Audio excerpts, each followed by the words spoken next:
Siddur Snippets is generously sponsored by the Saka family and by Yelad Avram Foreman for Shlema Hadassah Recha Baz Chana Golda. We're in the home stretch, second day of our matching campaign. If you've given, we thank you from the bottom of our hearts. If you listen, read, watch, learn, inspired, enjoy, we invite you and encourage and urge you to please partner with us to spread more inspiration. brsonline.org/global. We are on the 18th bracha of the Amida bracha of Modim. And we last left off, Nodelecha unisaperti lasecha. Nodelecha, Rav Hutner said, Nodelecha, different than Modim anachnu lach she'ata. The first thing we did is admit. You have to admit Hashem is the creator of the world. We depend and rely on Him. We are nothing without Him. And Modeh, the first word Modim, means to admit.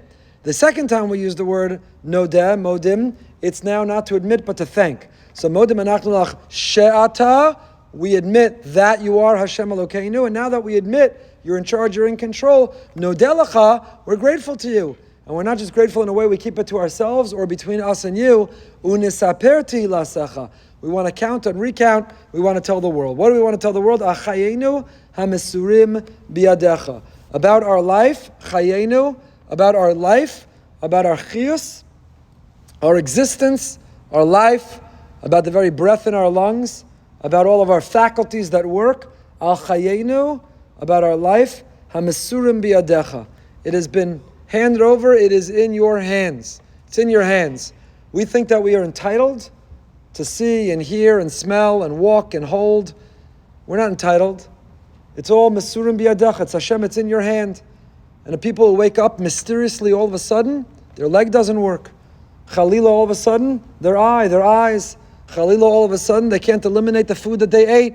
Person never makes a bracha asher yatzer with as much as kavana after they've needed to be catheterized or have a problem with their GI system. It's all mesurim biyadecha. Hashem, it's all in your hand, and therefore without any sense of entitlement, without any sense that it belongs or we deserve it, chayenu, our life and everything in it, is mesurim biyadecha. It is in your hands, from our head to our toes, from our kepala to our fitzalach. Hopefully we're a big tzaddik like Noach, but all of it is mesurim biyadecha. It is all in your hand. You hold the keys, you control, you are in charge, and we do all that we can. We eat healthy, we work out, we get enough sleep, we use the ice bath, we do everything that we can. But with it, chayenu is mesurim biyadecha. But I want to share with you an insight of the Ksav Sofer, on the question going all the way back to Sefer Bereshis. V'tomer apam odeh Hashem. Leah names her fourth son Yehuda. She says, this time I say thank you to Hashem. And the Gemara Barachas Daf Lamed Aleph says that before Leah, lo haya adam shoda Hashem ad shebas Leah. There was no one who expressed gratitude until Leah came along. And the Ksav Sofer asks, as does everyone else, v'chu tamua v'chi ha'avos lo hodu Hashem al anisim she'asalem. That's a pretty disparaging thing to say about Avram, Yitzchak, and Yaakov. That's a pretty harsh thing to say about Sarah, Rivka, and Rachel. It's a pretty strong thing to say about Noach. All those who came before Leah, no one said thank you until Leah. It's a shtickle guzma. It sounds like a little bit of an exaggeration, but Chazal don't exaggerate. They don't say anything they don't mean. So when they say Leah was the first to say thank you, what did they mean by that? Noach came off the table, he offered karbanos. Avram Avinu brought karbanos. So they offered sacrifices. How is Leah the first one to ever say thank you? And the Ksav Sofer develops the following idea. If we don't finish it tonight, we'll complete it tomorrow night. And he says, nearly api ma she'amarti tam l'shavach shabach ma she'amru Chazal kol ha'omer halal b'chol yom harei mecharev megadef. Chazal, the Gemara says, that a person who recites halal each and every day is as if they blaspheme, as if they curse God. Now I would have thought the opposite. If you like halal on Rosh Chodesh, you should love halal all month long. If you like halal on holidays, you should love halal every day. Wouldn't it be a wonderful thing to get together every day and sing halal, praise Hashem for all the bracha and beauty in our lives? And yet Chazal saw it the opposite. If you overuse halal, if you recite halal daily, then you're macharef megadef. Not only is it not complimentary or praiseworthy to Hashem, in fact, you're blaspheming Hashem. Because every day you're thinking and recalling and thanking Hashem for the chesed He did, somehow you're punished, you're categorized as somebody who curses. How could it be? What's the downside? What's wrong with saying Hallel every day? So the Ksav Sofer suggests, you know what the problem with saying Hallel every day is what the Hallel's for. Hallel was instituted to commemorate the miracles that happened. Yetzias Mitzrayim, and the splitting of the sea, and the miracles of history, the miracles of the past.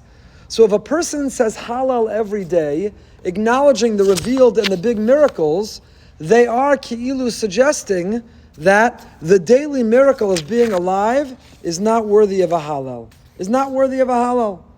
If you say Hallel every day, and you only every day are able to praise Hashem for the things that Hallel talks about, which were the revealed miracles of the past, then you are neglecting the daily miracles of today. And so yes, we designate holidays consistent with the historical event to thank Hashem for that extraordinary revealed miracle of history. But to every day only be able to say thank you because of a revealed miracle of history is to neglect, is to ignore the daily miracle of being alive, the daily miracle of today.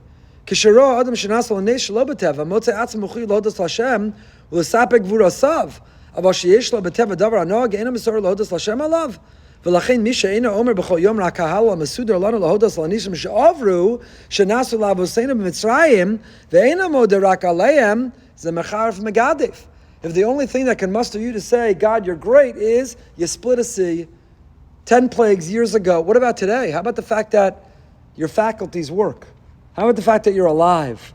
How about the fact that we are here after all we've been through? How about today's miracles? So it's Macharif Megadev, the miracles of today, to only be able to repeat the revealed miracles of yesterday. Says the Ksav Sofer, that's why Chazal were critical.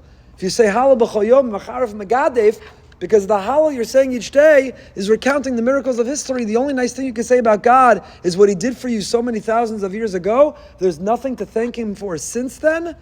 So it sounds like you're praising Him by invoking that Hallel daily, but actually you're cursing Him, you're criticizing Him, you're suggesting there is nothing ongoing or daily to say thank you for. And that's why it's Macharif and Megadev. The Ksav Sofer takes that explanation, that insight, to now explain what does it mean Leah was the first to say thank you. But we'll pick up with that Amir Hashem tomorrow night and connect it back to Modim.